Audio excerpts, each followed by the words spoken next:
I submitted my resignation letter on a Tuesday morning. I placed it directly in Reginald's hands, not on his desk, not in his inbox, in his actual hands. He glanced at the envelope, raised one perfectly groomed eyebrow, and slid it under a stack of proposals, without breaking eye contact. "Something you'd like to discuss, Anita?" he asked, voice dripping with condescension. "It's all explained in the letter," I replied, maintaining the professional tone I'd practiced all weekend. Reginald nodded distractedly, already reaching for his ringing phone. "I'll get to it when I have time." That moment crystallized everything wrong with Evergreen Conservation Initiative. 6 years of dedication reduced to an inconvenience he'd address when he had time. 2 weeks passed. My notice period expired without acknowledgement. No exit interview scheduled. No mention of replacement. Nothing. I approached his office again, knocking twice before entering. Reginald sat bathed in the morning light, tapping at his keyboard.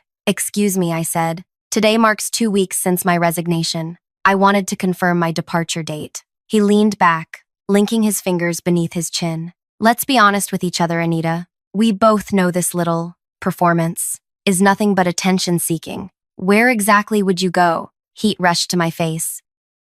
"The Prescott grant needs finalizing by next month. The Riverside project data requires analysis. The Wetlands Initiative is entering phase 2. He waved dismissively. "Return to your desk. We'll pretend this momentary lapse in judgment never happened." That afternoon, I visited Human Resources. Diane, the HR manager, shuffled papers nervously as I explained my situation. "He told us you're just seeking attention," she whispered, unable to meet my eyes. His exact instructions were to ignore her completely. "That's not acceptable," I said, voice steady despite my racing heart. "My resignation is legitimate and requires processing." Diane glanced toward the door. "Look, between us, Reginald holds significant influence with the board. If he's decided not to acknowledge your resignation..." She trailed off, but her meaning was clear. That night, I sat in my apartment surrounded by binders of project data I'd accumulated over 6 years, conservation initiatives I'd designed, grant applications I'd written, progress reports showing my unmistakable methodology, all bearing other people's names. So I made a decision. The next morning, I arrived at work 30 minutes early. I positioned my laptop, organized my desk, and began working with unnerving calm. Colleagues exchanged puzzled glances as days passed without comment from me about my ignored resignation. In meetings, Reginald continued his usual performance. "What about trying community engagement through local schools?" I suggested during our weekly strategy session. "That's impractical," Reginald dismissed immediately. 10 minutes later, he leaned forward. "I've been considering a grassroots approach, perhaps connecting with educational institutions to boost community involvement." As others nodded appreciatively, I simply typed notes, documenting every instance, with timestamp and attendees. After one donor presentation where my slide deck was presented as his work, Reginald cornered me in the hallway. "This resignation theater stops now," he hissed. "Nobody's irreplaceable, especially not you." For 6 weeks, I performed my duties with precision. No objections, no complaints, just methodical, focused determination. I arrived first, left last, maintained meticulous records of every conversation, every email, every project development. On my self-designated final day, I composed a second email, not just to Reginald but to the entire board of directors and major donors. I hit send, then calmly packed my personal items. 20 minutes later, shouting erupted from the conference room. Reginald burst through the doors, face ashen. "She's being ridiculous," he stammered to the gathering crowd of concerned board members, but his hands visibly trembled as he clutched his phone. If this story resonates with you so far, please tap that like button and subscribe to hear more stories of people standing up for themselves in unexpected ways. Your comments fuel these narratives. What would you have done in this situation? My name is Anita Mercer. Most people describe me as meticulous, patient, and reserved. I graduated with honors in environmental science and spent 2 years in field research before joining Evergreen Conservation Initiative. At 34, I'd built a reputation among actual conservationists as someone who translated complicated ecological concepts into actionable plans. What most didn't realize was how I'd been slowly disappearing within the organization I helped build. It started subtly during my second year. A suggestion mentioned privately to Reginald would resurface in his presentations. Small edits to methodology would appear in final reports without acknowledgement. By year 3, entire grant proposals I drafted were submitted with other names listed as authors. You're not a team player, Reginald explained during my 4th-year evaluation, where my promotion was denied despite exceeding all metrics. You focus too much on individual recognition rather than organizational success. The irony wasn't lost on me. The breaking point came 6 weeks before my resignation. The Lakeside Watershed Project, my most ambitious initiative, received national recognition. I watched from the audience as Reginald and Patricia, his protege, accepted the award for Innovative Methodology in Community-Based Conservation. That evening, at the celebration dinner, I overheard Patricia in the bathroom. Between us, she whispered to someone, Anita actually designed most of it, but she's terrible with presentation. Reginald says she's too analytical for leadership. I stood frozen in the stall, a strange calm settling over me. 6 years of diminishment crystallized into perfect clarity. I wasn't invisible because I lacked skill. I was invisible because my visibility threatened Reginald's carefully constructed narrative. The resignation letter took 3 drafts: professional, succinct, without emotion. 2 weeks' notice, effective immediately. I hand-delivered it the next day. When it became clear they intended to ignore my resignation, something shifted inside me. Not anger, something colder, more calculated. If they wouldn't acknowledge my departure, they would certainly notice my absence once I was gone. For those 6 weeks, I created the most comprehensive transition documentation possible, except I shared it with no one. I organized 6 years of institutional knowledge into detailed files. I recorded every instance where my work had been claimed by others. I compiled data showing the actual status of projects versus what was being reported to donors. Most crucially, I documented how Reginald had been systematically misrepresenting project outcomes to maintain funding streams. The Prescott grant claimed 80% completion when barely 40% of milestones had been met. The Riverside data showed declining water quality despite reports of improvement. The Wetlands Initiative Phase 1 had failed to establish baseline measurements, making Phase 2 evaluations meaningless. Throughout those weeks, colleagues noticed my changed demeanor. Are you okay? Melanie from accounting asked during lunch. You seem different lately. I found clarity, I replied simply. 3 weeks in, Reginald called me into his office. The board is impressed with your recent reports, he said, leaning back in his chair. Perhaps we should discuss your future here. Maybe that management track you've been wanting. I simply nodded. That would be a conversation worth having. His eyes narrowed slightly at my lack of enthusiasm, but he quickly recovered. Good. We'll schedule something soon. I knew soon would never come. It was the same carrot he'd dangled for years. That evening, I received a call from Zachary Bennett, director of the Regional Environmental Commission. 3 months earlier, I'd applied for their oversight position, a role specifically focused on grant compliance across 3 states. We'd like to offer you the position, Zachary said. Your experience with grant implementation makes you uniquely qualified to oversee compliance. The irony wasn't lost on me. I accepted immediately. When can you start? He asked. In exactly 3 weeks, I replied, my self-imposed final day. As my last day approached, tension built inside me like a gathering storm. Would my plan work? Would anyone actually read the email? Would it matter? The night before, I couldn't sleep. I sat at my kitchen table reviewing my documentation one last time. Everything was factual, unemotional, and damning in its precision. I wasn't making accusations. I was simply presenting reality. My final morning at Evergreen, I arrived early as usual. I completed my remaining tasks, sent my farewell email with all attachments, and began packing my desk. 20 minutes later, chaos erupted as board members rushed into the building for an emergency meeting. Through the glass walls of the conference room, I watched Reginald gesturing wildly, his typical composure shattered. Patricia approached my desk, eyes wide. What did you do? She whispered. I smiled genuinely for the first time in months. I resigned. Within minutes, Diane from HR appeared at my desk, looking panicked. The board wants to see you immediately, she said, her voice barely above a whisper. My resignation was effective today, I replied, placing my company keycard on the desk.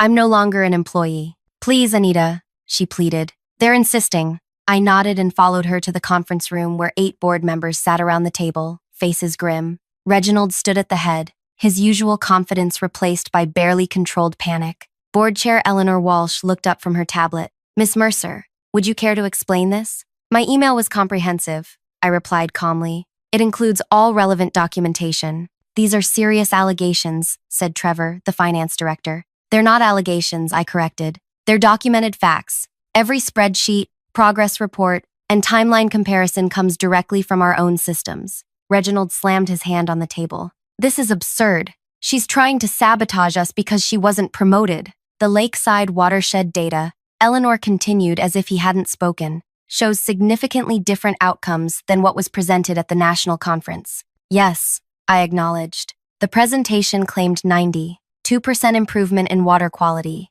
Actual measurements show 43%. That's within standard deviation parameters. Reginald interjected desperately. Eleanor's gaze remained fixed on me. And the Prescott grant? 3 months behind schedule with 4 unmet deliverables, despite reports to funders indicating completion. The room fell silent as board members scrolled through attachments on their devices. Each document was meticulously organized: original proposal, promised deliverables, actual status, and communication history showing repeated concerns raised and dismissed. Why didn't you bring this to our attention earlier? Trevor asked. I tilted my head slightly. I attempted to. 6 weeks ago, I submitted my resignation letter directly to Reginald, expecting a transition that would have included status updates on all projects. That letter was ignored. All eyes turned to Reginald, who had grown increasingly pale. I approached human resources, I continued. I was told Reginald had instructed them to ignore my resignation because I was just seeking attention.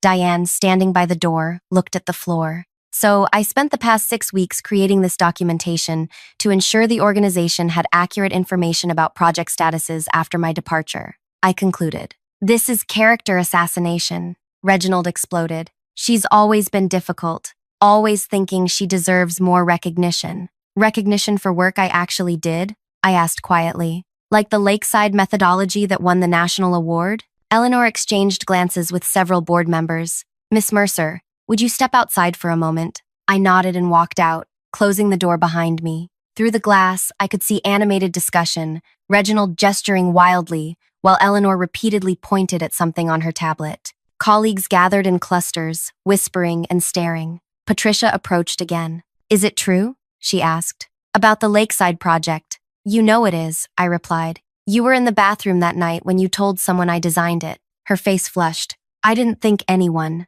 That's been the problem all along, I said. No one thought I was listening, or watching, or documenting. The conference room door opened, and Eleanor emerged. Miss Mercer, we'd like to discuss the possibility of you remaining with the organization, perhaps in a more senior capacity. I smiled politely. I appreciate the offer, but I've accepted a position elsewhere. Today is still my last day. Her eyebrows rose. May I ask where? The Regional Environmental Commission. I'll be starting as their new oversight director for grant compliance next week. The blood drained from Eleanor's face. The commission controlled millions in environmental funding across 3 states, including every major grant Evergreen depended upon. I see, she said carefully. Perhaps we should discuss how to maintain a positive relationship moving forward. Absolutely, I replied. Compliance and transparency will be my top priorities in the new role. Behind her, I could see Reginald watching through the glass, his expression shifting from anger to dawning horror.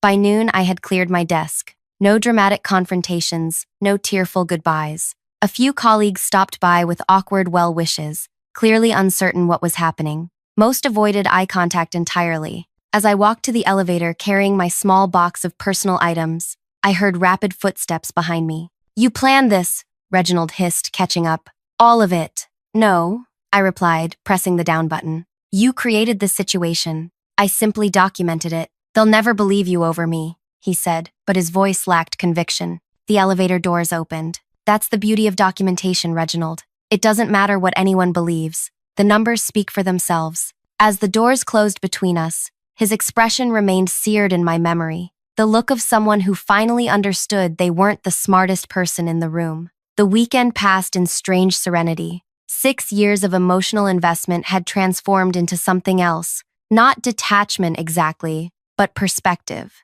Monday morning, I walked into the Regional Environmental Commission's offices for my first day. Zachary Bennett greeted me warmly. Welcome aboard, Anita. The team is excited to have someone with your project experience. My new office was smaller than Reginald's, but had large windows overlooking the river. On my desk sat a nameplate, Anita Mercer, Director of Compliance. We've had some concerns about grant implementation at several organizations, Zachary explained during orientation. Your role will include auditing current projects and establishing stronger accountability frameworks. Any particular organizations flagging concerns? I asked, though I already knew the answer. He hesitated. Several, but Evergreen Conservation Initiative tops the list. Their reporting has been inconsistent lately. I nodded. I'm familiar with their work. That's partly why we hired you. Your insider knowledge will be valuable, though of course, you'll need to recuse yourself from direct evaluations due to conflict of interest. Of course, I agreed,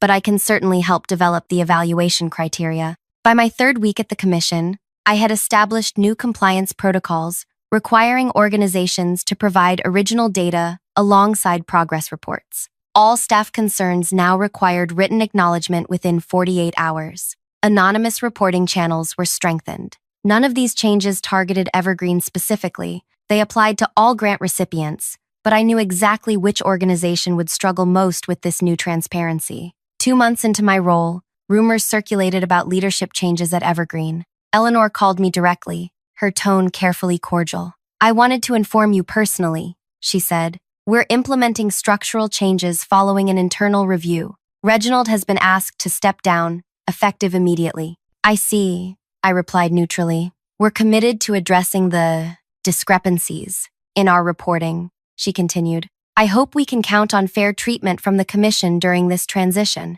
The Commission evaluates all organizations by the same standards, I assured her. Compliance isn't punitive, it's protective, for the environments we serve and the organizations themselves. After hanging up, I allowed myself a single moment of satisfaction before returning to work. This wasn't about revenge anymore, it was about accountability. 3 months after my departure, Evergreen underwent what their press release called a strategic leadership restructuring. Reginald was gone. 2 board members resigned. Patricia had been demoted. The following week, their latest grant application crossed my desk. I reviewed it carefully before stamping it with the designation All Incomplete Applications Received. Additional verification required. The system I'd created wasn't designed to punish Evergreen. It was designed to protect all stakeholders from people like Reginald. The truth was, I didn't need revenge. I needed change. And now I was positioned to ensure it happened. As I worked late that evening, Zachary stopped by my office.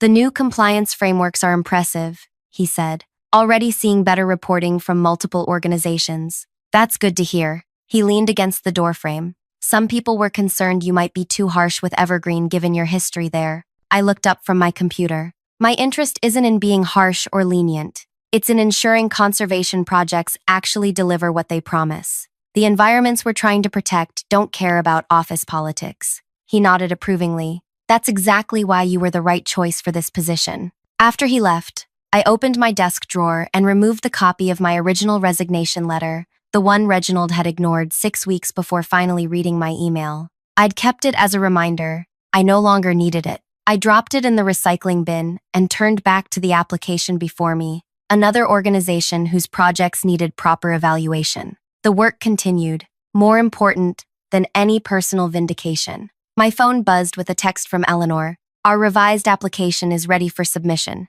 We hope for a fair review. I texted back one word, guaranteed. And it was true. Fair was all I'd ever wanted. Fair recognition, fair treatment, fair evaluation. In the end, the most satisfying revenge wasn't destroying Reginald or Evergreen. It was creating a system where people like him couldn't succeed through manipulation, and people like me couldn't be silenced. 6 months into my role at the commission, I received an unexpected visitor. Melanie from Evergreen's accounting department sat nervously in my waiting area, clutching her purse. I wasn't sure if you'd see me, she said when I invited her into my office. Why wouldn't I asked, gesturing to the chair across from my desk. She glanced at the closed door. Things at Evergreen are not good. In what way? I kept my expression neutral despite my curiosity. After you left, they brought in someone named Gregory to replace Reginald. He's different, very corporate, always talking about streamlining operations and optimizing resource allocation.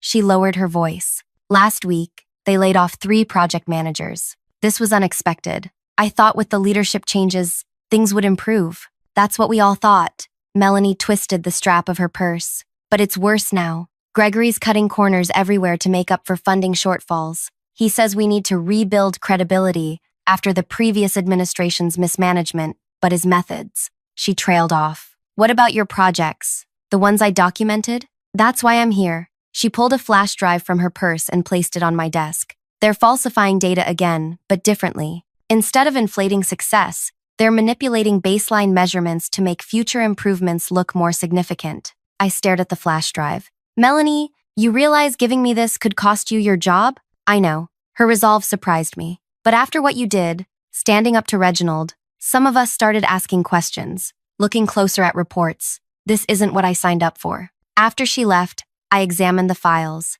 She was right. The new leadership was employing more sophisticated methods of deception, but the intent was identical: mislead donors about project outcomes. I thought I'd solved the problem by exposing Reginald, but I'd only addressed a symptom. The disease ran deeper. The following week, I received a lunch invitation from Eleanor. We met at a quiet restaurant downtown, far from both our offices. I wanted to thank you personally, she said after we ordered. Your documentation forced necessary changes at Evergreen. I'm hearing those changes might not be for the better, I replied carefully. Her smile tightened. Growing pains. Gregory comes highly recommended from the corporate conservation sector. Is that what Evergreen is now? Corporate conservation? Eleanor sighed. The board feels we need to rebuild donor confidence. Gregory understands how to position our work appealingly, even if that positioning isn't entirely accurate. Her eyes narrowed. What exactly are you implying? I maintained eye contact. Just that accurate reporting was supposedly the reason for the leadership change.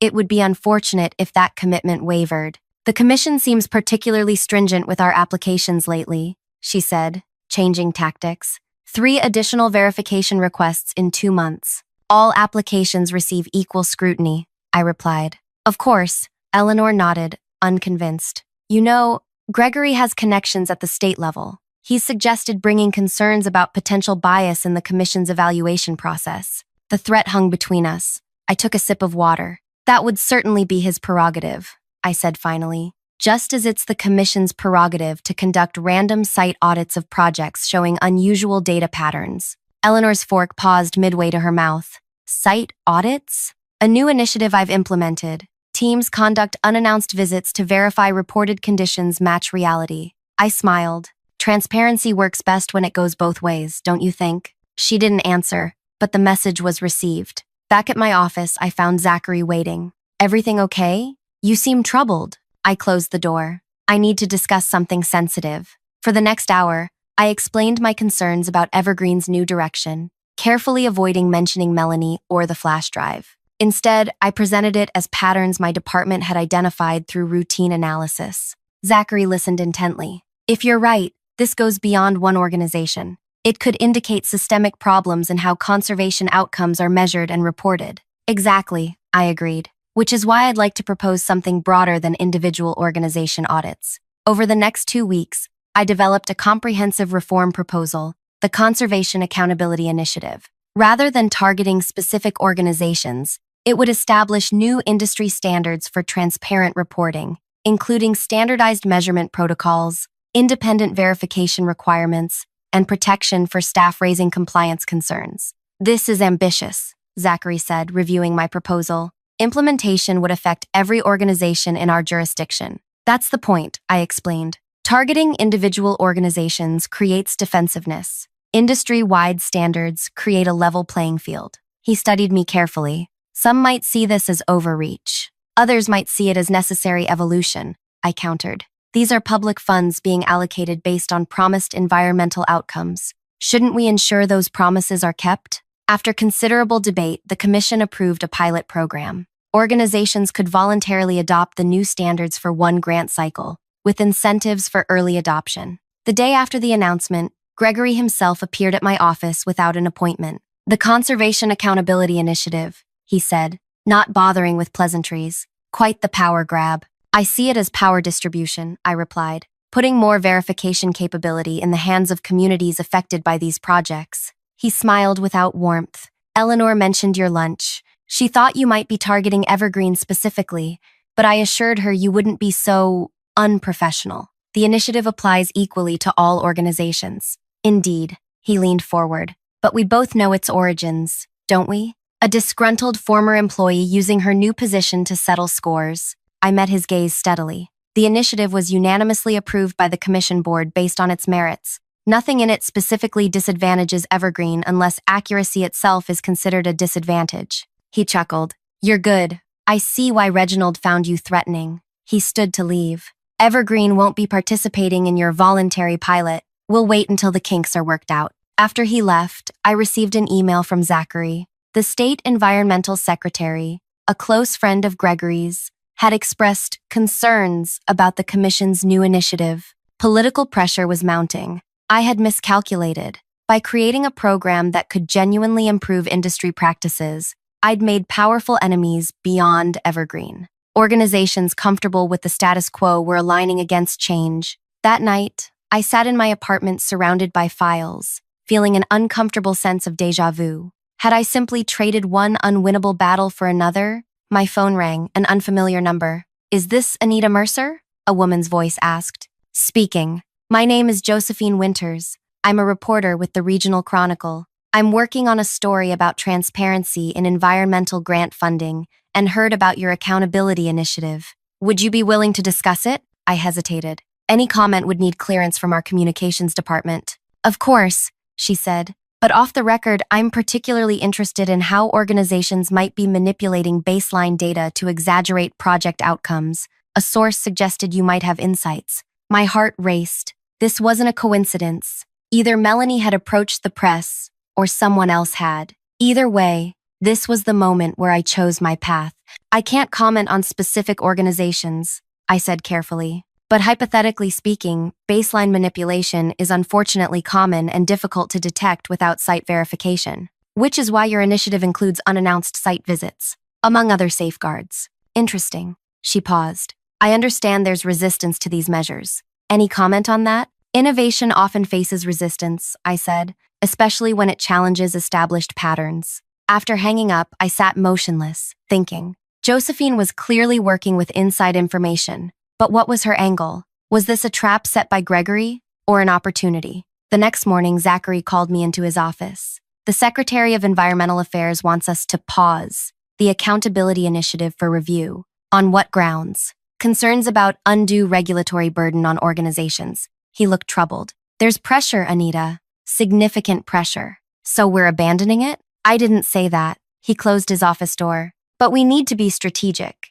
The Commission exists within a political ecosystem. I understood his position. What if we had public support? Would that change the equation? He raised an eyebrow. Possibly. But conservation policy rarely generates public passion. Unless there's a scandal, I suggested. Zachary's expression grew cautious. Tread carefully, Anita. Very carefully. 2 days later, the Regional Chronicle published its front-page investigation. Numbers game. How conservation organizations manipulate data to secure millions in public funding. The article didn't mention Evergreen by name, but it detailed precisely the pattern of baseline manipulation Melanie had documented. It quoted anonymous sources from multiple organizations describing similar tactics. It highlighted the Commission's accountability initiative as a potential solution facing political resistance. By noon, my phone wouldn't stop ringing. Environmental advocates, other journalists, even 2 state representatives wanted statements. Zachary appeared at my door. The secretary is livid. About the initiative or the practices it would prevent? I asked. Both. He handed me his tablet. On the screen, 3 other regional newspapers had picked up the story. Social media was erupting with outrage about misused environmental funds. The Commission needs to respond, I said. This is an opportunity to demonstrate leadership. Zachary studied me. You know something about this article's timing, don't you? I met his gaze steadily. I know that journalism serves an essential function in a democracy. He almost smiled. I've scheduled an emergency board meeting for 3 o'clock. They want you to present the initiative again, with specific responses to the practices described in the article. By week's end, public pressure had transformed the political landscape. Organizations began voluntarily signing up for the accountability initiative, eager to demonstrate their commitment to transparency. The secretary's concerns mysteriously evaporated, and then came the call I'd been both expecting and dreading. We'd like to discuss Evergreen's participation in the initiative, Eleanor said, her voice tight. Of course, I replied. The Commission welcomes all organizations committed to transparent reporting. Gregory has decided to pursue other opportunities, she continued. The board feels Evergreen needs leadership more aligned with current industry best practices. I said nothing, waiting. We'd like to discuss the possibility of you returning, she finally said, as executive director. And there it was, the revenge fantasy I'd never actually had, the triumphant return, the professional vindication, the complete circle. I'm honored by the offer, I said carefully, but my work at the Commission isn't finished. The salary would be substantially increased from your previous position, she pressed, and you'd have complete authority to implement whatever accountability measures you deem appropriate. It's not about the position or compensation, Eleanor. It's about creating systemic change. One organization reforming isn't enough. After we hung up, I sat in my office watching the sunset over the river. The accountability initiative was gaining momentum daily. Organizations were adopting new transparency standards. The Commission had approved funding for a dedicated verification team. My revenge wasn't returning to Evergreen as its leader. It wasn't even watching Reginald and Gregory fall from grace. My revenge was changing the system that enabled them in the first place. The following Monday, I received a notification that Evergreen had submitted a new application under interim leadership. Attached was a note, fully compliant with accountability initiative standards. We hope this marks a new beginning. I reviewed the application carefully. The data was conservative but honest. The timeline realistic. The methodology sound. I stamped it, approved for consideration. Some might call it anticlimactic. No dramatic confrontation. No public humiliation for those who wronged me. But I had achieved something far more satisfying. I had made it impossible for the next Anita to be silenced. I had created a system where merit actually mattered. And that was vengeance enough. If this story resonated with you, please hit that like button and subscribe for more narratives about transformation and justice. Have you ever changed a system instead of just fighting within it? Share your experiences in the comments. Your stories inspire these conversations and remind us all that sometimes the most powerful revenge isn't personal destruction, but systematic reform that lifts everyone. Thank you for listening.